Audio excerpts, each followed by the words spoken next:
This is more than legacy. This is a source of inspiration, sharing the journey of discovery. PSN College of Engineering and Technology.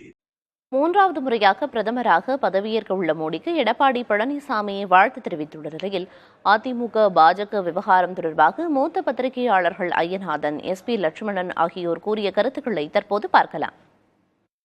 பாஜகவுடன் இணைந்திருந்தால் நாங்கள் 35 தொகுதி 23 தொகுதி ஜெயிச்சிருப்போம்னு சொல்லி பேசுறதே என்ன அப்படின்னம்னா, ஒரு கணக்கின் அடிப்படையிலான ஒரு அரசியல்.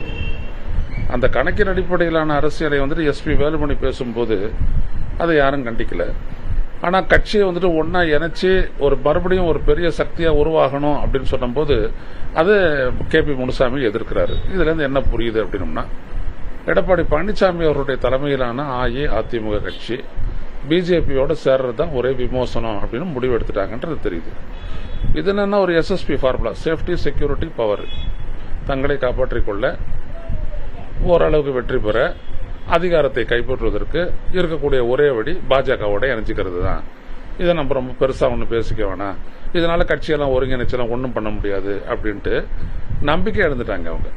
மூன்றாவது முறையாக பிரதமர் பதவியேற்க உள்ள மோடியை வாழ்த்தி அதிமுக பொதுச் செயலாளர் என்கிற அடையாளத்தோடு எடப்பாடி பழனிசாமி பதிவிட்டிருக்கிற இந்த பதிவில் வேறு எந்த உள்நோக்கமும் இருப்பதாக நான் நினைக்கவில்லை. மாறாக ஜனநாயகத்தை வலுப்படுத்துகிற, ஆரோக்கியமான அரசியலை விரும்புகிற எவர் ஒருவரும் செய்கிற வழக்கமான காரியமாக தான் நான் பார்க்கிறேன்.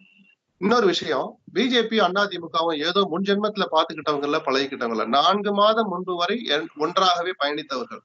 அந்த பிரதமர் மோடியின் உதவியோடு தான் 4 ஆண்டு கால ஆட்சியை நகர்த்தி கொண்டிருந்தவர் எடப்பாடி பழனிசாமி. அந்த நன்றி உணர்ச்சியும் இதற்கு காரணமாக இருக்கலாம். அதை தாண்டி இதில் அரசியல் இருப்பதாக நான் நினைக்கவில்லை. This is more than legacy. This is a source of inspiration, sharing the journey of discovery. PSN College of Engineering and Technology.